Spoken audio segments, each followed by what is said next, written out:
Tonight on Newscenter, get caught up on campus construction, a group from theater attends a conference down under, and the Vulcan basketball teams travel to IUP.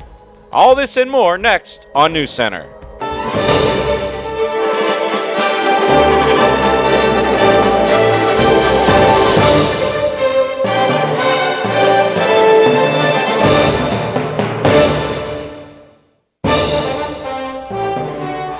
Good evening and welcome to Cutv Newscenter for the week of January 29th, 2015. I'm Zach Prosba. And I'm Santina Murin. As the new semester is getting into the swing of things, one thing on everyone's mind is the construction progress on the Natali Student Center. We had CUTV reporter Anthony D'Agostino find out more about the state of the Student Center. As students were coming back to the university from winter break, they couldn't help but notice that the construction on the Student Center is coming along very well. Currently, we're in phase 2 of a 3-phase construction project, and right now we're working on some interior finishes, the grand staircase into the new dining area, as well as in bringing in some new dining service equipment. The actual end date is mid-July for the entire project. One area that you will note that is already completed is the relocated student organization space, and that is in the former commuter center area, which is actually a billiards hall when this building originally opened. And that area is open for all students to use, clubs and organizations, as well as our Student Government Association. One thing on everyone's mind about the Student Center is food. So I asked Mr. Seebeck if anything was going to happen to Flats. Flats, as soon as phase 2 is completed, what happens is Flats gets relocated to the area across from the bookstore next to the Mac Lab. It's actually 3 times the size of the existing store. Still going to have some of the common items in there that we're serving now, but with some expanded items. Mr. Seebeck mentioned that there used to be a billiards room, so I asked him if that would be returning as well. The billiards room will come back to where Flats is existing right now. All 5 billiards tables are in storage. They come back into that room. New lights hanging over the pool tables, and the billiards club will be back in their space. Mr. Seebeck also let us know how the faculty, staff, and students are feeling about the new Student Center. Truly, I think faculty, staff, students, they're amazed. I think they're excited to what's about to occur here on campus. This place is going to be the true hub of campus life. With all this information, the students should feel very pleased with how fast the Student Center is coming along. As Mr. Seebeck stated, the Student Center will be the hub of all campus life. For CUTV News Center, I'm Anthony D'Agostino. Over the winter break, Dr. Michelle Pagan and 4 students of the Cal U Theater Department departed on a trip for Australia for a symposium on Estel, a teaching technique used at Cal for voice and speech. I had the chance to talk to all of participants and hear their review of the trip. 2 years ago, with the voice technique that we teach here at Cal is the Estel voice technique, in our department anyway. And I also run a performing arts academy it's housed in the department, and we teach acting, voice, and dance to little kids, community youth. And the president of Estel International, Kim Steinhauer, knew of my program and told me years ago that mine was the only program in the country that really taught the voice technique the way that we do. Like, no one else did it the way that my academy does it. And so she asked if I would be able to present it at the symposium, just talk about the academy and what we do, and I said, sure. With Dr. Pagan's teaching, some Cal U students have put Estel to use to start the search for a hopefully long-lasting career. And I'm hoping to obtain my 2nd level certification, which is a Certified Master Teacher certification. So I'm working towards that now, and then I can use that once I achieve it anywhere I go. In terms of working in the theater, I'd like to be a stage manager. So I've been applying to grad schools and things like that. So hopefully the fact that I know Estel is something that not everyone else has, so it'll kind of set me above and give me a little bit of an edge. I felt like I learned so much about Estel, about theater, because a lot of people don't use Estel for speaking, they use it for singing. So to be able to learn more about using it for singing, in addition to talking to people and teaching them about how to use it for speaking as well, was just a really cool thing. Besides the impact Estel may have on theater majors, students from other areas of study can also use Estel to their advantage. Well, I am an actor, so obviously it benefits me in all of those ways that everyone else has said. But also, Estel is just really you specifically identify each of the different parts of your vocal mechanism, and when you know how to tweak every little piece, essentially you can do a lot of things. So presenting, I can change the way I'm speaking so that I can protect my voice from constriction or something that would harm it. I can make myself sound louder or clearer to a larger group of people. Really, it's just beneficial to anyone who makes sound. Although the main event was a symposium in Australia, everyone found another highlight to remember for a long time. For me, I love cities. Anything to do with the city, I'm there. So just going into the city and interacting with people from all over the world, not just from Australia. Like, we were on the tram and we met a woman from Poland who was just visiting, just riding around. So like just going into the city and meeting people from all over the world was really, really cool. Visited the Melbourne Botanical Garden, which is more of a city, I would say, than a garden, because it is absolutely massive, and I could live there. I loved it. There was so many beautiful flowers and just sights and animals, and I want to go back. The construction equipment at the front of campus has gone silent as the renovation to the university home has been completed. The two-level apartment located within South Hall had its renovation start in 2014 and was completed late in the year. With furnishings from the Floyd R. Ganassi estate, this construction marked the first such major renovation in the building in over 30 years. CUTV now gives you an inside look at the new university home.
It is that time of year to start thinking about where you will be living next fall.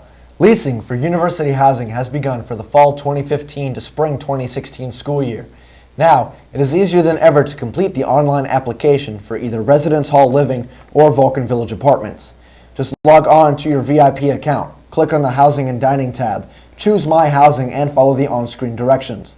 You will need a credit card or check information to complete the online application. For more info about housing, visit www.calu.edu/current-students/housing. For students who want to express themselves and be heard by the university, as well as be informed with the current state of the university and its future plans, don't miss your opportunity to ask any questions or express any concerns at the Student Convocation Thursday, February 26 at 11 a.m. in the Convocation Center South Wing. You might know it as the Polar Plunge, but this year it's called the Frosty Frolic. Saturday, February 7th, the California Area District Foundation will be hosting the Frosty Frolic. Open to anyone, participants will be jumping into the Mon to raise funds for the foundation's goal of supporting scholarships, grants, and other needs of the students in the California Area School District. The registration cost for the Brave Plungers is $10. This week in the Cal Times, be sure to check out a story on the renovations to the President's Residence, a review of the recent MLK Day of Service, and a feature on Cal's women's basketball team's recent success against the Edinburgh Fighting Scots. And Santino, we saw there the trip to Australia, a very far away location. I would love to go there one day. What's the most exotic vacation you've ever taken? I would have to say Cancun, Mexico. It's a lot of fun, really pretty. Yeah, I've actually never been out of the country. The best I can do, I love going to Disney World, so I'll say that. Disney World counts. And coming up next, Damon Matson has your weather report. Stay tuned.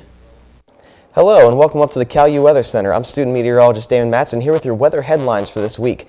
We had a little bit of snow over the weekend, especially on Super Bowl Sunday, which might have put a hitch in your travel plans going to and from where you were watching the big game. We also had a warm-up yesterday where temperatures reached just about 45 degrees. Hope you enjoyed that. The question is then, will we have some weekend precipitation? I'll answer that question and have the rest of your forecast after the break.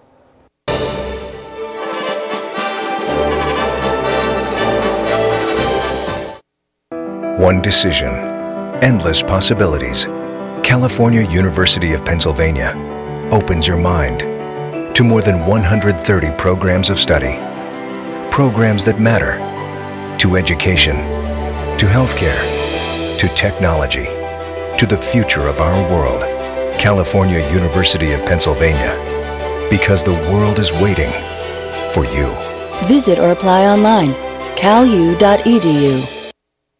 Hi, I'm student meteorologist Damon Matson back here at the Cal U Weather Center. Let's take a look at your full forecast for this week. We'll start with the almanac from yesterday as we saw an official high of 42 degrees with a low of around 25, a little bit above our average for this time of year, so pretty nice day yesterday, and thankfully we weren't anywhere near our record low of negative 11 degrees set way back in 1918. I'm sure nobody really would have enjoyed that. Looking at the local temperatures throughout the area, you can see it definitely has dropped off from yesterday, up near 10 degrees in the northern parts of the state with temperature of around 14 in Pittsburgh, 15 in Wheeling, and 18 as well in Morgantown. So we have definitely seen those temperatures drop off. As you can see by this graphic, from this time yesterday, we have definitely dropped off about 20 degrees pretty much throughout the area. So it's definitely gotten a lot colder compared to where we were this time yesterday.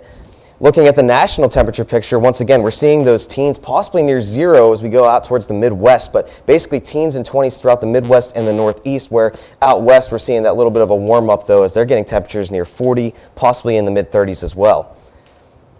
And you can reflect that hereby as well from where they were this time yesterday. Again, 20 degrees warmer out in South Dakota, Montana area, but in our area, once again, you can see 25-degree difference in Pittsburgh and pretty much throughout the Northeast and going on down into the Southeast as well. We're seeing those temperatures cooling off from where they were this time yesterday. Looking at the national radar picture, taking a look real quick out west, you can see a system over in Seattle that could affect us later on and early into next week, but we'll wait and see about that. But here's the system that we had yesterday that rolled off the East Coast. We saw those snow showers last night that were in the area, dropped down a couple of inches, but you can see that's kicking off the coast right now. And we're having a couple of clouds around the area basically, and as well as you can see right here, a couple of snow showers hanging around Pittsburgh and in the central part of the state. Otherwise, though, we're seeing pretty much the clouds are moving out and the sun is returning. Looking at the futurecast as we move on through the rest of the day today into Friday, we're seeing dry weather to start out your weekend. It's going to be a little bit cold, but you can enjoy that dry weather as much as you can, because then by the time Saturday rolls around, we're going to see those showers start to move back on into the area into Sunday. Those could change the snow showers by the end of Sunday night, so be careful, watch out for that. But by the time we move on into Monday afternoon, we should see that precipitation basically move on out of the area, and then we should see it dry out moving on into Tuesday. Looking at the rest of the forecast for today, we're seeing a high temperature of around 20 degrees just about with sunny skies, so you can enjoy that sunny weather while it lasts. You want to bundle up tonight, though. We're seeing a low temperature of around 10 degrees with partly cloudy skies, and then tomorrow we'll see it warm up just a little bit more, right around freezing with mainly sunny skies once again, so get out and enjoy that. Looking at your 5-day forecast then for the rest of the weekend, as we move on into that, again, we'll see the dry weather Friday, but then Saturday afternoon, we're going to see those showers start to move into the area Friday afternoon. Take a look, though. We're seeing those temperatures warm up 44 and 43 degrees, so going to be in the mid-40s for your weekend. But by the time Sunday night and Monday rolls around, that rain and snow will pick up, possibly turning into snow Monday morning, but by the time Tuesday rolls around, it'll dry out with a high of around 34 degrees. I'm student meteorologist Damon Matson. That was your full forecast for this week. We'll send it back to the desk. Yeah, Santina, it looks very cold coming up. Looks like it's actually going to start heating up in the weekend, though. That surprise snow we had last night kind of caught me off guard. Hopefully the rain comes in and kind of washes a little bit of it away, because those roads are still bad out there. Right. Regardless, Zach, it's still too cold for me, and I'm still ready for spring break. Yeah. When we come back, Haley Ataro has your entertainment report. Stay tuned.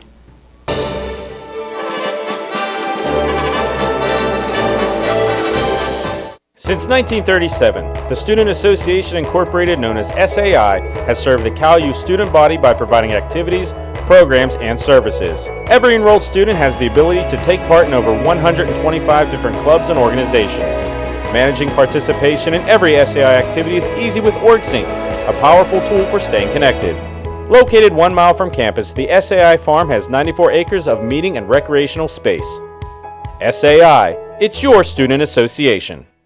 For almost 30 years, CUTV has been the campus and community home for local news, sports, and entertainment. Broadcast in 100,000 homes in southwestern Pennsylvania, CUTV provides complete coverage of Vulcan sports as well as high school football coverage. Broadcast weekly live, CUTV Newscenter provides coverage of local and campus events, weekend weather, sports highlights, and feature stories. For more information on CUTV, check us out on the web, friend us on Facebook, or follow us on Twitter.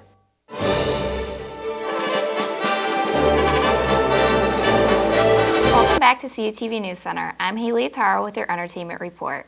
On this week's segment about the weird and bizarre things you can find online, our reporter Mike Mays will show you what he found.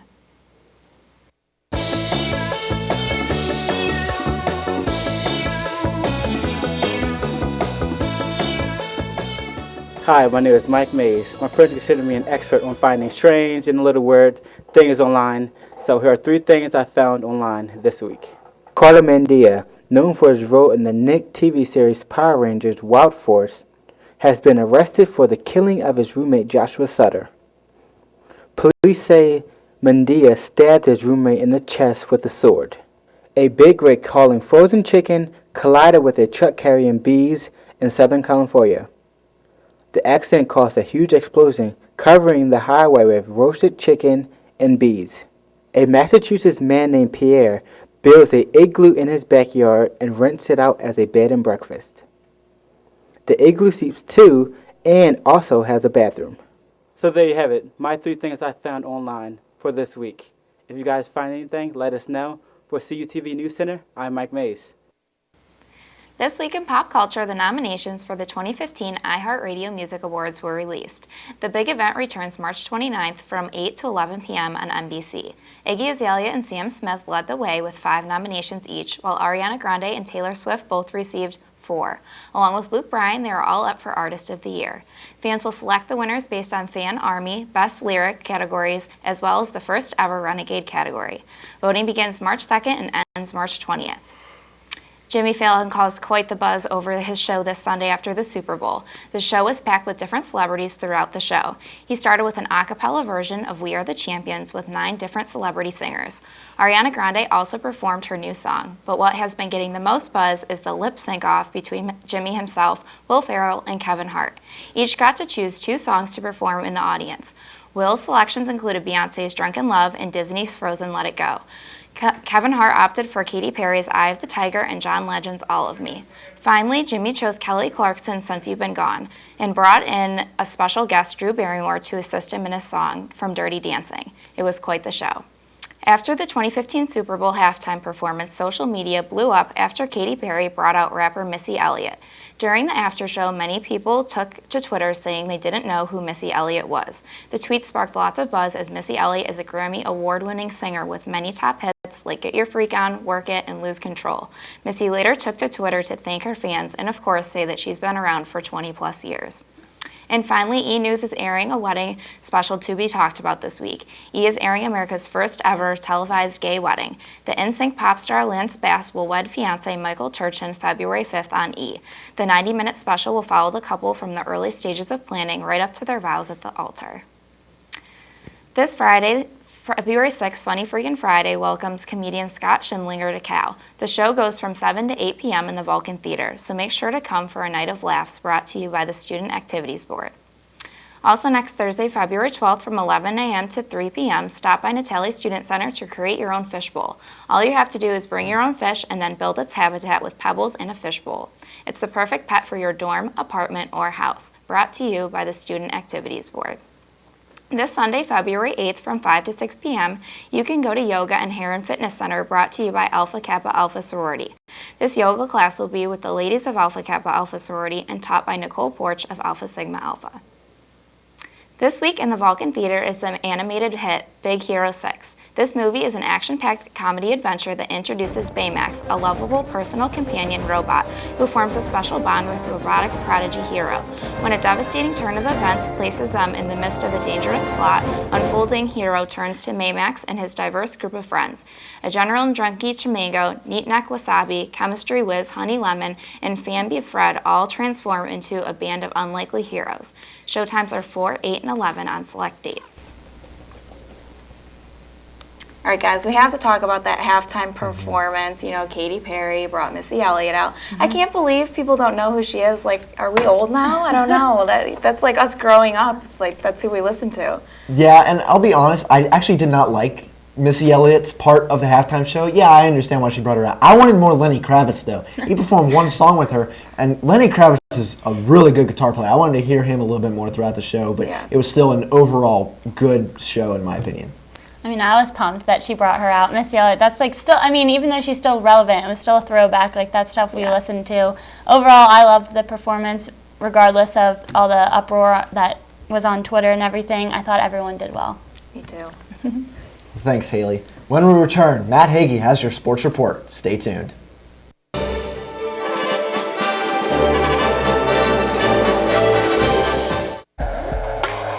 CUTV has your Vulcan basketball coverage all season long.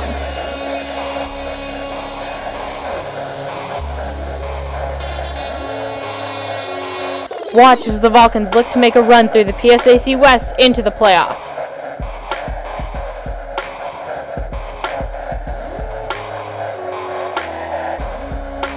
Vulcan basketball Mondays, Tuesdays, Thursdays, Fridays, and Sundays only on CUTV.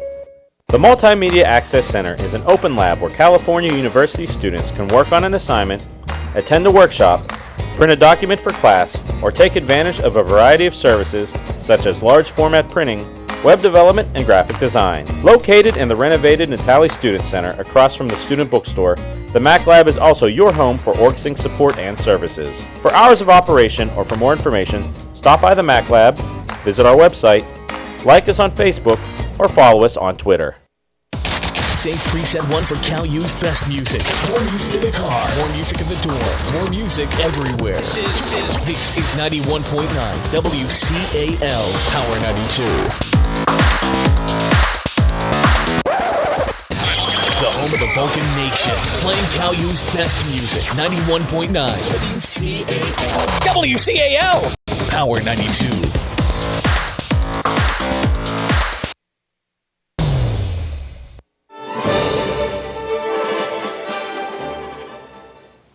Welcome back to CUTV News Center. I'm Matt Hagee with your sports report. The Vulcan basketball team spent their Wednesday night by heading up to Indiana to face off against the IUP Crimson Hawks. The women's game featured a battle of the top two teams in the PSAC West. Earlier this season, the Vulcans handed the now 5th-ranked Crimson Hawks their first loss of the season in an overtime thriller at the Convocation Center.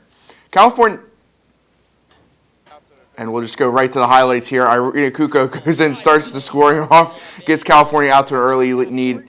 Now Caitlin Frotz inside the Sierra Barrett. Almost looked like she was going to do an alley-oop pass, but California just continues to stun the IUP crowd. Now Barrett this time kicks out to Mahadi for 3. California out to a lead as much as 21 in the first half. Unbelievable. And now Kuko goes inside. Looks like a normal play, right? California just extends the lead. But then, what happens? Caitlin Frotz just stole the inbounds pass and put a layup in nonchalantly and gives California even greater lead. But IUP won't go away. Amy Fairman, it's a big 3 right there. IUP went on a 5-0 run to end the half. But Caitlin Frotz had none of that. A long 3-pointer right there. California got out to a lead as much as 30 in the second half, and Sierra Barrett just pouring it on, stealing the pass. What a season that this freshman's had. Unbelievable. And then Caitlin Frotz finishing off, putting on the moves, and doing it really bad, the IUP, and California gets an unbelievable 76-45 upset victory on the road against IUP to improve to 18-3 overall and 15-2 in conference. And also took over first place in the PSAC West. Frotz led the way for the Vulcans again as she poured in a team-high 21 points. Irina Kuko continued her recent hot streak with 17 points and 6 rebounds. Sierra Barrett turned in another impressive performance in her incredible freshman season with 13 points and 6 rebounds. The Vulcans return home to the Convocation Center this Sunday as there was a change in the schedule. They will take on the Clarion Golden Eagles with tip-off at 1 p.m. Now on to the nightcap at the KCAC between the California men and IUP men, 18th ranked in the country, IUP men. Khalil Jabby got the Vulcans off start with a 5-2 lead, big 3 right there. He's been awesome lately. But then Sean Dyer, the transfer from West Liberty, grad student, even bigger 3 to give IUP to tie the game right up at 5. But California held tough early on. Richard Smith, turnaround jumper, good, and it gave him a lead again. But IUP just very impressive. Here's Devontae Chance taking a nice pass from Sean Dyer. Chance is really making a case for PSAC West Player of the Year, but a little spin move there by Calvin Brown. He's been really impressive in his last game. California's still hanging tough, but it was just too much IUP, too much talent. You get luck like that. Sean Dyer falling down, gets fouled, and still hits the 3 and completes a 4-point play. And the Cal men lose their 3rd straight contest, IUP, dating back to last February by a score of 65-54. Cal drops to 12-10 overall, 8-9 in conference, and has now lost 5 of their last 6 games to drop into the final playoff spot in the PSAC West. For Cal, Khalil Jabby led all Cal scorers again with 15 points. Tony Richardson hit double-digit points as he tallied 11, but unfortunately fouled out of the game. Armin Marks came on strong late in the game as he posted 12 points, which all of them came in the second half, along with 2 steals. Cal looks for revenge in their next contest against the Clarion Golden Eagles, who defeated them on the road in December with tip-off set for 3 p.m. at the Convocation Center on Saturday.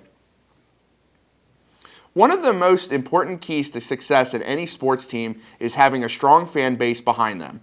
As basketball season heats up, I went down to the Convocation Center to give some tips on being the best fan possible. So it's February, and both California Vulcans basketball teams are in the thick of a playoff hunt.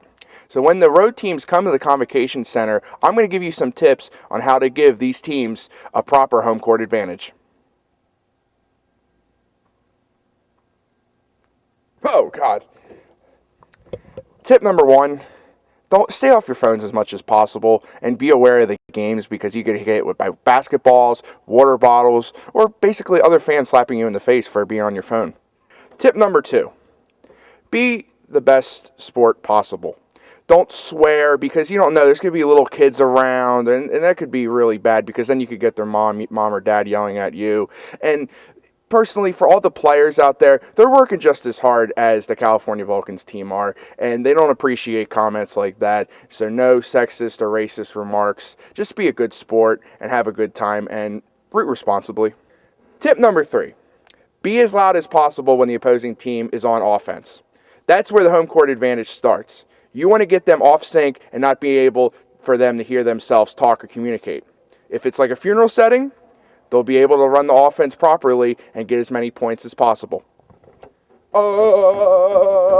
Anything like that. Just jump up and down, sing Seven Nation Army. Some other schools do that. I mean, it'd be cool here, right? Tip number 4, anytime Cal has the ball, you be quiet. Let them concentrate, especially at the free throw stripe. Hey, it can wait. Throw it at the free throw stripe. I'm looking at you. Tip number 5. If you need to go to a concession stand or go to a vending machine, please wait until there's a media timeout or it's halftime because nothing likes anyone trying to watch the game with somebody in their face. Hey, whoa, buddy, there's 2 minutes till the next media timeout. Just sit down and enjoy the game. It's a good game. Good game. So there you have it. Some tips on being the proper California Vulcans basketball fan. Most importantly, come out and support these teams. They've been working their tails off all season, and they deserve to have a raucous fan base with them. So come out, get loud, be proud, get a hot dog or something, support the concession stand too. More importantly, make the opposing teams fear the fire. On Tuesday afternoon, CalU released its report on the independent review of the football program that was done by the compliance group. TCG compiled a written report that included recommendations in 6 areas. These included program supervision and oversight, recruiting, the football program and campus community, the football program and California Borough, support for the student athletes in the football program, and policies and procedures. The full report by TCG is available on the university's website, www.calu.edu. And guys, there's a crazy finish to the Super Bowl. Obviously, everyone's talking about the last play. Would you have run it, or did Pete Carroll make the right call? Put it simply, should have run the ball. Yeah, I think you had to run the ball there. You got beast mode. Easy score right there. Yeah, top 5 running back in the league. How do you not run the ball there? But game drove me nuts. But yeah, Pete Carroll should have run the ball. Thanks, Matt. Well, that will do it for this week's edition of CUTV News Center. And finally, Be sure to visit our YouTube page at CUTV News Center. Thanks for watching and have a great week.